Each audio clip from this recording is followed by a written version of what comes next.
अध्यात्म विज्ञान कोई धर्म या संप्रदाय नहीं है, ये स्पिरिचुअल साइंस है जो कुदरत के कानून पर आधारित है।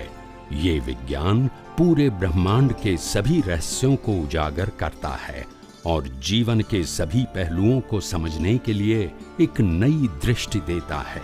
इसी को आर्ट ऑफ विजन कहते हैं, दुनिया को देखने की एक नई दृष्टि, जो अध्यात्म विज्ञानी परम पूज्य स्वामी श्री कमलेशानंद जी के निर्देशन में सनातन सत्य का अनुसंधान कर हमारे जीवन को प्रकाशित करे। जय सच्चिदानंद। देह होवाथी कर्म नहीं बंधाता, देह साथे आत्मा होवाथी कर्म नहीं बंधाता, पण देह अने आत्मानी वच्चे अज्ञानता होवाथी शुं बंधाय छे? अने ज्ञानीओने छेल्ला अवतारमां शुं ना होय? केवल ज्ञानी शुं ना होय?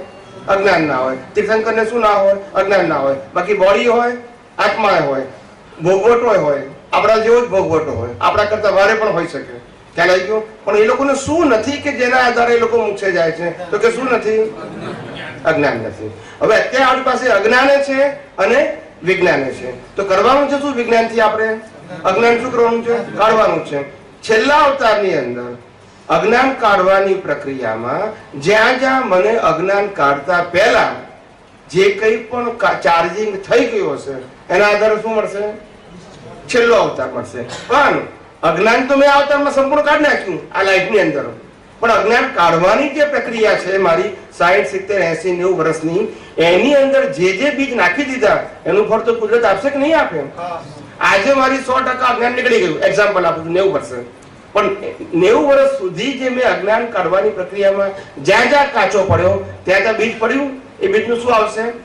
એટલે મારો છેલ્લો બર્થ તો આવશે, અજ્ઞાન નીકળી ગયું મારું આ જ અવતારમાં, પણ છેલ્લો બર્થ આવશે, પણ છેલ્લા બર્થમાં શું આવશે?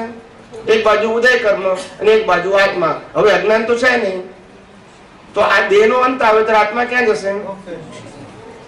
સમજી ગયા? સમજી ગયા કે નહીં? પણ અહીંયા એક પ્રશ્ન ઉપસ્થિત થયો કે આ અવતારમાં જ મારે ભૂલ કાઢવાની પ્રક્રિયા કરવાની છે અને એનું પરિણામ જે છે એ મને આવતા ભાવમાં મળવાનું છે, એવું થયું ને? આવતા ભાવમાં મને પરિણામ દેખાશે, આવતા ભાવમાં પરિણામ। જવાબ આપું કે સ્ટેટમેન્ટ સાંભળી લઉં? નહીં, જવાબ ઓકે। તો પહેલી વસ્તુ એ કે આ અવતારમાં આપણે અજ્ઞાન કાઢવાનું છે। અજ્ઞાન કાઢવાનું એટલે શું છે? એ દ્રષ્ટિનો સવાલ છે કે મનોવચન કાયની ક્રિયાનો સવાલ છે?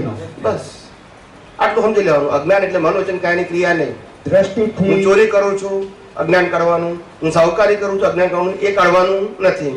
મારી બિલીફમાં જે કરતાપણું છે, મારી બિલીફમાં જે માલિકીપણું છે અવસ્થામાં, એ કાઢવાનું છે મારે, પણ વસ્તુને સંજોગોને બદલવાના નથી। આપ જે કહો છો એવી અવસ્થા કોઈને પણ ઉપસ્થિત થયેલી હોય એવું કોઈ આમ દાખલો ખરો કે આવી અવસ્થા જેને વર્તતી હોય એવું કોઈ ખરું? અને જો આવી દશા વર્તતી હોય તો એ આ કાળનો પ્રભાવ ગણાય? કહું પતિ ગયો પ્રશ્ન? ઓકે। અહીંયા ઘણા બધાને વર્તે છે, સો મેની પીપલ, પર્સન્ટ બધાના અલગ અલગ હોય, ડેવલપમેન્ટ બધાનું અલગ અલગ હોય, એક્સપેરિમેન્ટ બધાના અલગ અલગ હોય, પણ બધાને આ વસ્તુ વર્તે છે। જે લોકો વિજ્ઞાન સમજી ગયા છે એ બધાને, આટલા જ નહીં, જ્યાં જ્યાં વિજ્ઞાન સમજેલા છે એ બધાને વર્તે છે, અને વર્તે છે એવા મેસેજ આવે છે પાછા।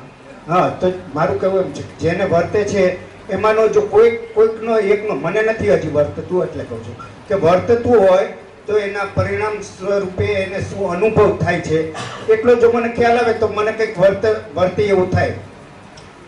હા, એટલે અનુભવ શું થાય લોકોને? છૂટાપણાનો શું થાય? રોંગ બિલીફ થી છૂટાપણાનો અનુભવ, રોંગ બિલીફ ઓગળી જાય। એ તો પ્રક્રિયા નથી, પ્રક્રિયા છે ને, એ જ અનુભવ છે ને, એટલે પ્રક્રિયા એ જ અનુભવ। આ અવતારની અંદર કેવળ દર્શન સુધી અજ્ઞાન કાઢવા સિવાય આત્માનો અનુભવ છેલ્લા અવતાર સિવાય કોઈને હોય નહીં અને થાય નહીં, એવું આધ્યાત્મ વિજ્ઞાન માને છે। તો એમ જ મારે એ સ્વીકારવાનું ને કે ભાઈ જે આ પ્રક્રિયા રહી અજ્ઞાન કાઢવાની પ્રક્રિયા, એ જ પરિણામ, એ જ પરિણામ, અને અજ્ઞાન સાથે લઈ જવું એ સંસારી પરિણામ। બરોબર।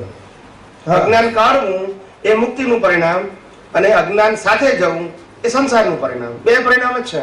અચ્છા, પેલું પરિણામ છે. હવે મેં આ અજ્ઞાન કાઢ્યું અને એનો આપ કહો છો એમ કે આવતા બર્થની અંદર એનું પરિણામ પ્રાપ્ત થશે, એટલે કે તમારું વિજ્ઞાન અહીંયા ખુલ્લું થશે. હવે એ વિજ્ઞાન કયું ખુલ્લું થશે? આ જ વિજ્ઞાન, બીજું કયું વિજ્ઞાન? હા, તો એ વિજ્ઞાન જે ખુલ્લું થશે એના આધારે મને કયું પરિણામ મળશે?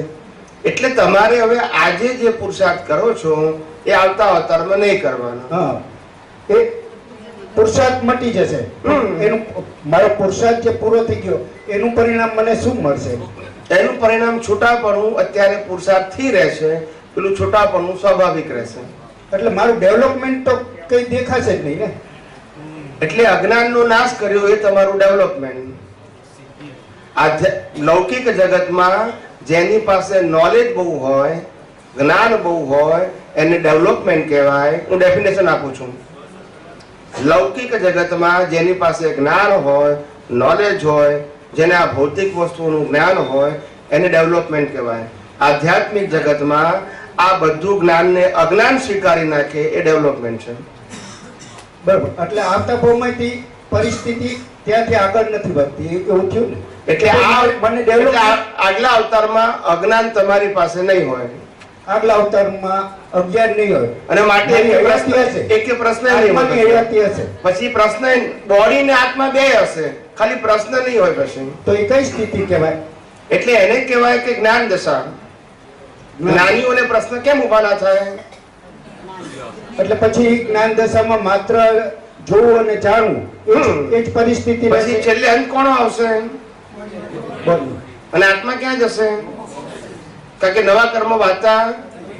બસ હવે આવ્યું ને કે ભાઈ એનું ડેવલપમેન્ટ મોક્ષ ગતિને પામશે. એના માટે આ બધું એના માટે જ છે. એટલે જગત છે ને, જગતના દરેકે દરેક જીવો પરિણામને જોવા ઈચ્છતા હોય છે કે પરિણામ શું આવ્યું. છેલ્લે તો આ જ આવે. મને પણ આ અવતારમાં ના આવે. હા, ભલે ને આવતા બર્થમાં પરિણામ કંઈક પ્રાપ્ત થશે. ઓકે, આ તો આ અવતારમાં તમને જેમ જેમ વિજ્ઞાનનો ઉપયોગ કરશો એમ નિરાકુરતા, નિર્વિચાર દશા, નિર્વિકલ્પ દશા, આ બધું રિઝલ્ટ રૂપે તમને અનુભવમાં આવશે જ. પાછી મને કન્ફ્યુઝન થઈ. મારો ટાર્ગેટ એ નથી. મારે પ્રતિકૂળતા, અનુકૂળતા એ બધું કઈ નથી જોતું. મારો ક્રોધ નીકળી જાય, મને શાંતિ વર્તે, એ કઈ નથી જોતું મારે. ઓકે ઓકે, મારે પરિણામો એ નથી જોતા. આપે કીધું કે મોક્ષ ગતિ પ્રાપ્ત થાય એની અંદર મને રસ છે અને એ મારે જોઈએ. તો આપે કીધું કે આનું પરિણામ આવું આવશે, તો પછી મને કન્ફ્યુઝન થાય છે કે તો પછી મારે આગળ નથી વધવું. એટલે સમજાવ. મારે પરિણામ ઊંચું જોઈ છે. હું સમજાવું. સંતોષ માનવા વાળો નથી. હું સમજાવું તમને કે એક વ્યક્તિને ડોક્ટર થવું છે એવું 5 વર્ષ નક્કી કરે તો શું થાય?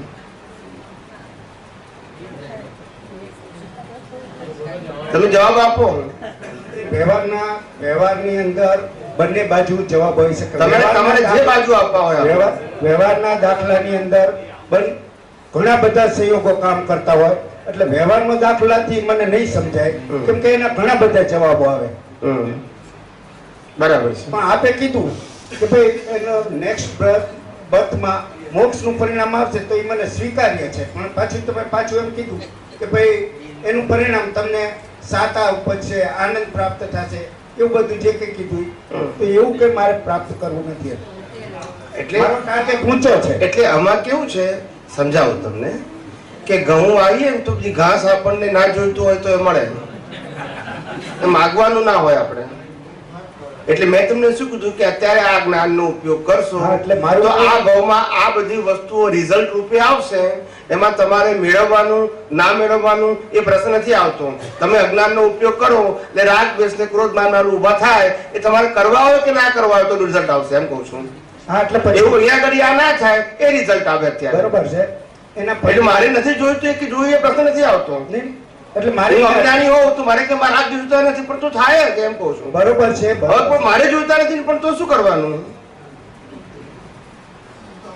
હું અજ્ઞાની છું, મારા રાગ જોઈતા નથી તો શું કરવાનું એમ પૂછું છું.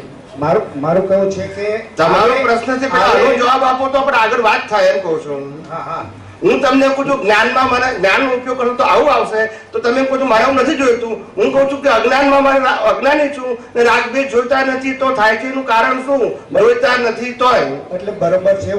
મેં એટલે જ કીધું કે આપ ટૂંકામાં કહેશો તો હું સમજુ. મેં ટૂંકું જ કીધું ને. હા, એટલે હું એમ કહું છું કે રાગ દ્વેષ આવે અગર તો પેલું ઝાડ ઉગાડી અને જે ઘાસ ઉગે તો મારે ઘાસ તરફ મારી દ્રષ્ટિ નથી રાખવી, એ તમારો રાગ દ્વેષ તરફ નથી રાખવી, મારે મારા લક્ષ્યની તરફની એટલે દ્રષ્ટિ એ દ્રષ્ટિનો સવાલ જુદી વસ્તુ છે પણ રિઝલ્ટ તો આવે કે ના આવે? હા, એટલે રિઝલ્ટને એટલે મારે મેં તમને શું કીધું કે તમે આજે વિજ્ઞાનનો ઉપયોગ કરશો તો આ બધું રિઝલ્ટમાં આવશે. હવે તમારી દ્રષ્ટિમાં રાખવું કે ના રાખવું પણ આવશે ખરું. બસ એટલે આવે ભલે, એનો વાંધો નથી, પણ પહેલું લક્ષ્ય મારું જે છે એ આવશે ને એમ મારું કહું છું. એ તો એ પ્રોસેસમાં જ છો તમે. બસ ઓકે, શું છે પતી ગયું. એના ટાઈમે આવે ને સાહેબ. પણ